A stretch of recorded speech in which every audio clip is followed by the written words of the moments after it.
Hi hello அன்பு நேர்களே, இன்னைக்கு நம்ம பிஎஸ்ஜே குட்டு ஸ்டோரியில் என்ன ஸ்டோரி பார்க்க போகிறோன்னு பார்த்தீங்கன்னா,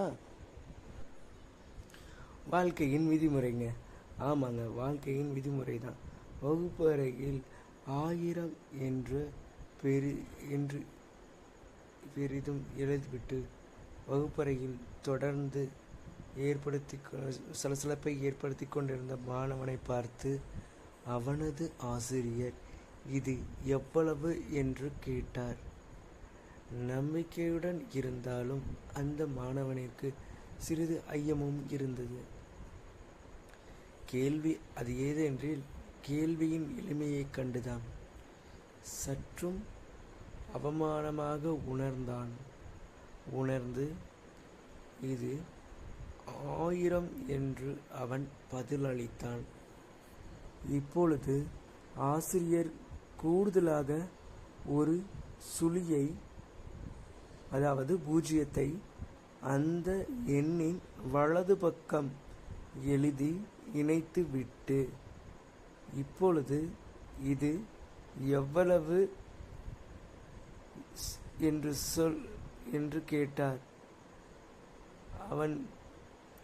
அவன் சிறிதும் யோசிக்காமல் 10,000 என்று உடனடியாய் பதில் வந்தது அவனிடமிருந்து.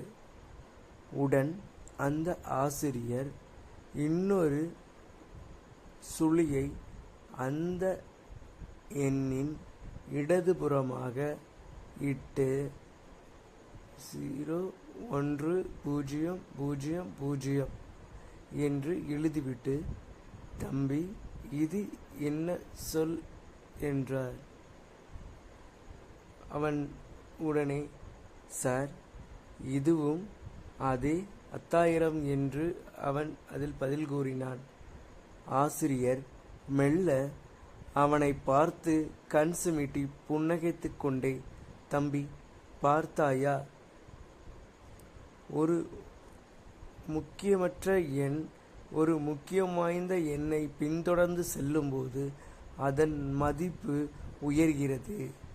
அதே எண் அந்த முக்கியத்துவம் வாய்ந்த எண்ணிற்கு முன்னால் செல்ல முயற்சிக்கும் பொழுது அதற்கு மதிப்பு குறைகிறது. அதுபோலத்தான் ஆசிரியரும் மாணவருக்கும் இடையேயான உறவு. மாணவராக உங்களுக்கு ஒரு மாணவன் தன் ஆசிரியரை பின்தொடர்ந்து சென்றால் அவனது மதிப்பும் எதிர்பார்ப்பும் அளவு பெரிதும் கூடும். அதுவே எதிர்மாறாக அமைந்தால் என்ன நிகழும் என்பதை